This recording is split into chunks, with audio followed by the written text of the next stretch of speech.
Hello everyone, मेरो नाम चाहिँ ईशान श्रेष्ठ अनि हामी यो अब 5 दिनको भित्र चाहिँ हामी फ्लटर नोट एप चाहिँ हामी कम्प्लिट गर्छौँ है। जसमा अब डे 1मा चाहिँ हामी फ्लटर एप पहिला क्रिएट गर्छौँ अनि साइनअपको लागि युआई बनाउँछौँ है। यो साइनअपको लागि युआई बनाउँछौँ अनि डे 2मा चाहिँ हामी फायरबेस सेटअप गर्छौँ, प्रोभाइडर सेटअप गर्छौँ अनि यो साइनअपको सबै कामहरू हामी सघाउँछौँ है। फायरबेसमा अपलोड गर्ने, फायरबेसमा पोस्ट गर्ने काम हामी सघाउँछौँ है। त्यसपछि डे 3मा लगइनको लागि युआई बनाउँछौँ अनि साइनअप र साइनअप बेस दुइटै सघाउँछौँ अनि डे 3मा चाहिँ हाम्रो अथेन्टिकेसन सबै सघाउँछौँ है डे 3को भित्र। अनि डे 4मा चाहिँ हामी यो दुइटै युआई बनाउँछौँ है। अनि डे 5मा चाहिँ हामी पोस्ट गरेर फायरबेसमा पोस्ट गरेर त्यही जे पोस्ट गरेको छ त्यसलाई हामी गेट गर्छौँ है डे 5मा। ल अब हामी डे 1कोमा जाउँ है। डे 1मा हामी create Flutter app and sign up हामी यो युआई बनाउँछौँ है। यस्तै युआई बनाउँछौँ एउटा आज। अब यो बनाउनको लागि चाहिँ हामी अब VS कोड खोल्नुपर्ने हुन्छ। ल मैले चाहिँ VS कोड खोलिसकेँ है। अब म चाहिँ यहाँ अब भ्यूमा गएर कमान्ड प्यालेटमा new project application note app select गरेँ। नोट एपमा create a folder note app. मेरो चाहिँ फ्लटर प्रोजेक्ट रेडी भयो। अब म लिबमा गएर मेनमा गएर अब यहाँदेखि यहाँसम्म यो म हटाइदिन्छु है। यिनीहरू इन्टर गरिदिउँ। यो टाइटलहरू पनि चाहिएन हामीलाई, अब यहाँसम्म हटाइदिउँ है। अनि त्यसपछि यो कमेन्ट पनि हटाइदिउँ, हामी अलिक सफा गरेर गरौँ है। अब हामीलाई चाहिने हामीले सबभन्दा फर्स्टमा गर्ने भने अथेन्टिकेसन साइन अप पेज है। त्यही भएर म एउटा फोल्डर बनाउँछु। फोल्डरको भित्र आर्ट लेख्छु है, इन्टर। अनि फेरि एउटा फाइल बनाउँछु। फाइललाई साइन अप पेज डट भनेर बनाएँ अनि एसटिएफ स्टेटफुल विजेट बनाइदिएँ अनि यसको नाम साइन अप पेज भनेर राखिदिएँ। अनि यसमा प्लेस होल्डरको सट्टा स्क्याफोल्ड राख्ने। अब मेनमा गएर अब साइन अप पेज कल गर्नु पर्यो है। साइन अप पेज खोलिसक्यो। अब रन गरेर हेरौँ है। ल मैले चाहिँ मेरो मोबाइल कनेक्ट गरेँ है। अब यसमा म मेरो डिभाइस सेलेक्ट गर्छु। त्यसपछि मेनलाई सेभ गरेर अब यसलाई रन गराइदिउँ है। रन भइसकेपछि चाहिँ हामी यो साइन अप पेज बनाउँछौँ है। यदि तपाईँहरूलाई यसको लिङ्क चाहिन्छ भने चाहिँ म डिस्क्रिप्सनमा राखिदिन्छु, तपाईँहरू यो फिगमा खोल्न सक्नुहुन्छ है। होइन भने चाहिँ यतिकै बनाउँदा नि केही पनि फरक चाहिँ पर्दैन यसमा। आज हामी रन एक्सेप्ट इन्स्टल।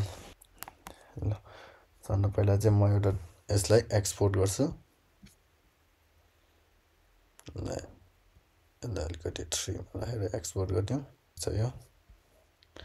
ल हामी चाहिँ अब सबैभन्दा पहिला एसेट्स राखौँ है। एसेट्स राख्नको लागि चाहिँ हामीले पब्सकेपमा गएर यता अलिक तल गएर यो दुइटालाई अनकमेन्ट गरिदेऊ है। त्यसपछि यसमा एसेट्स इमेजेस स्ल्यास गरिदिउँ। अब यहाँ हामी दुईवटा फोल्डर बनाऊ, एसेट्स स्ल्यास इमेजेस भनेर है। अब यो अघिनाको यो डाउनलोड यो लोगोलाई चाहिँ यता ल्याएर इमेजेस भित्र राख्दिउँ। ल इमेजेस एसेट्स इमेजेस भित्र लोगो यसलाई कन्ट्रोल एस गरौँ। त्यसपछि आर्टमा गएर साइनअपमा गएर अब हाम्रो स्क्याफोल्ड भयो। स्क्याफोल्ड भने चाहिँ यो वाइट बडी है। अब यसभित्र बडी कोलम चिल्ड्रेन है। अब यो एसेट्सलाई तान्नको लागि हामीले इमेज एसेट्स अनि यसमा यसको पार्ट राखिदिने है, कपी अनि यसको पार्ट यहाँ पेस्ट। ल कन्ट्रोल एस गरौँ। ल हाम्रो यो आयो।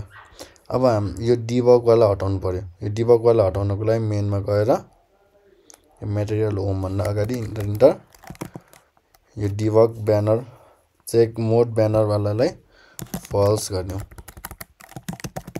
ल फल्स त्यो गयो है। अब यो ठुलो भयो, अब यसलाई हल्का सानो बनाउनलाई यसलाई control dot wrap with size box. यसको अब हाइट कति राख्ने हामी, हाइट ल 50 राखिदिउँ अनि विथ 100 राखिदिउँ।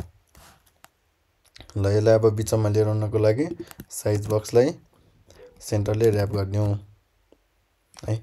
ल बिचमा आयो। अब यसलाई चाहिँ हल्का तल चाहियो हामीलाई। अब यो तल राख्नको लागि यहाँ साइज बक्स हाइट 100। ल यहाँ यतातिर आयो है। अब गेटिङ स्टार्टेड र क्रिएट एन अकाउन्ट छ है। अब यसलाई ट्यागको कपी गरेर अब यो सेन्टरको तल टेक्स्टको भित्र पेस्ट हान्दिउँ आयो। यसलाई अब हल्का ठुलो बनाउनु पर्यो। यसलाई style text style size up गरेर राख्ने ल 30 जति राख्नु र अलिकति ठुलो भयो। अब यसलाई यहाँदेखि सुरु गर्नु पर्यो। यहाँदेखि सुरु गर्नलाई cross axis alignment dot start. ल यो यहाँबाट सुरु भयो है, कोलुममै राखेको भएर। अनि त्यसपछि हामीलाई create an account to create your notes छ। यसलाई कपी गरौँ, टेक्स्टको भित्र पेस्ट।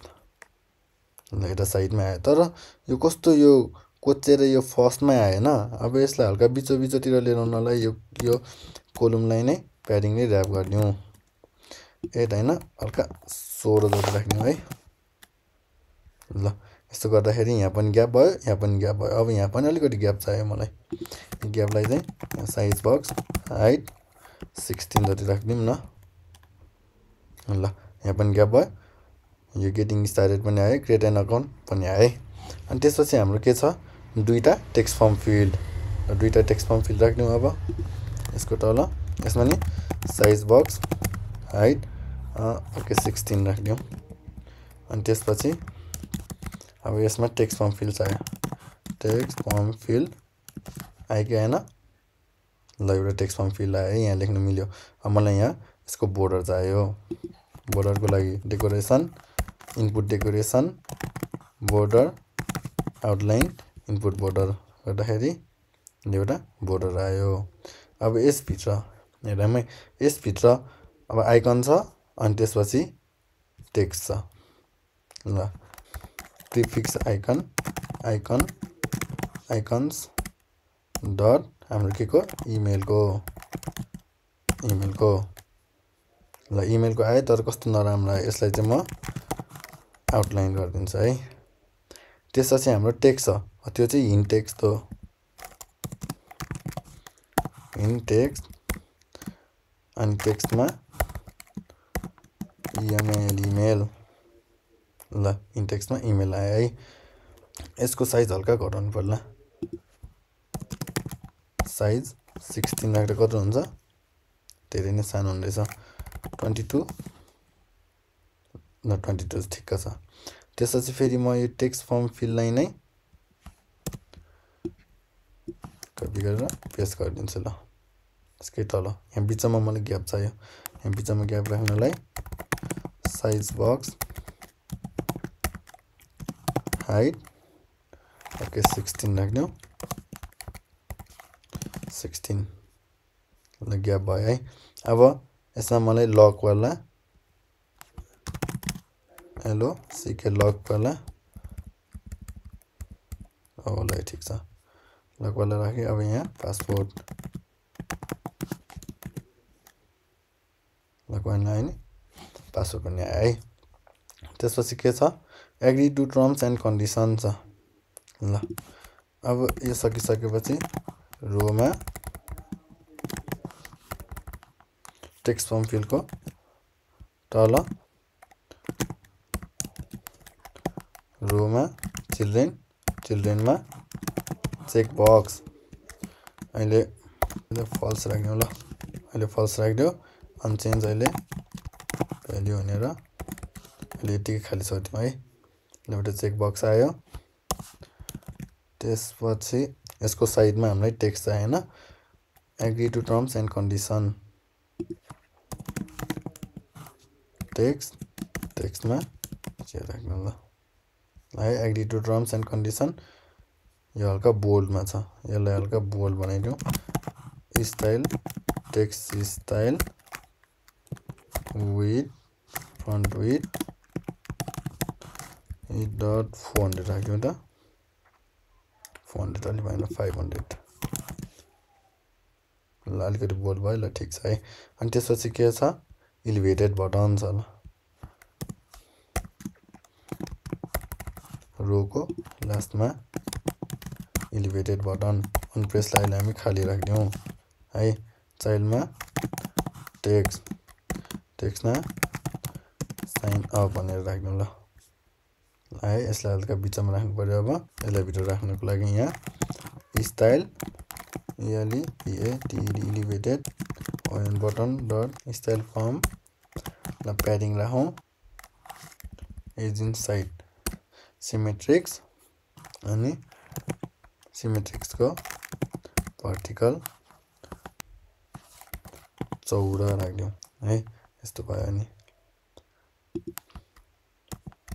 यसपछि यसको सेप राखौँ सेपमा राउन्डेड रेक्टेंगल बोर्डर यसभित्र बोर्डर रेडियस सर्कुलर यसको बोर्डर रेडियस 16 राख्दिउँ ल 16 मात्र राखौँ अब यसलाई साइज बक्सले र्याप गरिदिउँ अब यसको साइडमा यस्तो एरो बटन छ अब त्यो राख्नलाई टेक्स्टलाई ल कोलमले र्याप गरेर यसलाई स्ट्यागले र्याप गरौँ फर्स्टमा अनि त्यसपछि यसलाई सेन्टरले र्याप गरौँ ठीक छ त्यसपछि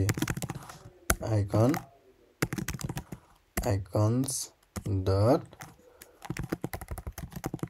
एरो फरवर्ड राखौँ यहाँ आयो अब यसलाई र्याप विथ रो स्पेसल हुन्छ ल यसलाई स्पेसली राख्यो त्यसपछि साइज बक्स यसको विथ 12 यता आयो भयो ल अनि त्यसपछि हाम्रो कन्टिन्यू विथ अहिले राख्नु परेन अब हामी अलरेडी हेभ एन अकाउन्ट वाला राख्छौँ है त अब यसको लागि राख्नको लागि हामी यो साइज बक्सको तल आउनु पर्यो यसको तल अब रोमा चिल्ड्रेनमा text already have an account भनेर सोध्नु पर्यो है अलरेडी हेभ एन अकाउन्ट भनेर आयो अनि त्यसपछि यसको साइडमा टेक्स्ट बटन राखेर अन प्रेस गर्दाखेरि खाली चाइल्डमा टेक्स्ट साइन इन ल यसरी आउँछ अनि ल साइन इन भन्ने आयो है अब इमेल पासवर्डहरु क्लिक गर्ने अब त्यो बनाउँ है ल यो अब यसमा हामीले लेखिसकेपछि एउटा ठाउँमा गएर त स्टोर हुनुपर्छ हो त्यो स्टोर गर्नको लागि चाहिँ अब हामी एउटा कन्ट्रोलर बनाउँछौँ है त्यो कन्ट्रोलर चाहिँ यो ओभरराइडको माथि लेखेर पहिला फाइनल टेक्स्ट एडिटिङ कन्ट्रोलर अब हाम्रो कन्ट्रोलर कुन controller email controller equals to text editing controller र यस्तो गरौँ फेरि final text editing controller password controller कस्तो टेक्स्ट एडिटिङ कन्ट्रोलर है अब यो कन्ट्रोलर हामी यहाँ लेख्छौँ है कन्ट्रोलरमा इमेल टेक्स्ट फर्म फिल्डमा इमेल कन्ट्रोलर अनि पासवर्डमा पासवर्ड कन्ट्रोलर यसरी राख्छौँ है अब हामी यसमा हल्का ग्यापिङहरु राम्रोसित दिउँ है यो ग्यापिङहरु यसो 16 ठिकै छ यसो 16 हल्का पुगेन 24 दिउँ 24 ल अब यसमा टेक्स्ट अब यसमा चाहिँ अलिकति यहाँ ल यसमा साइज बक्स हाइट 16 ल हाम्रो अब साइन अप पेज रेडी भयो है। आजको लागि चाहिँ अब हामी यति गर्छौँ। अब भोलिको क्लासमा चाहिँ अब हामी यहाँ इमेल र पासवर्ड राखिसकेपछि फायरबेसमा अपलोड गर्छौँ है। अब भोलि चाहिँ हामी फायरबेस र प्रोभाइडर सेटअप गर्छौँ है। Thank you for watching.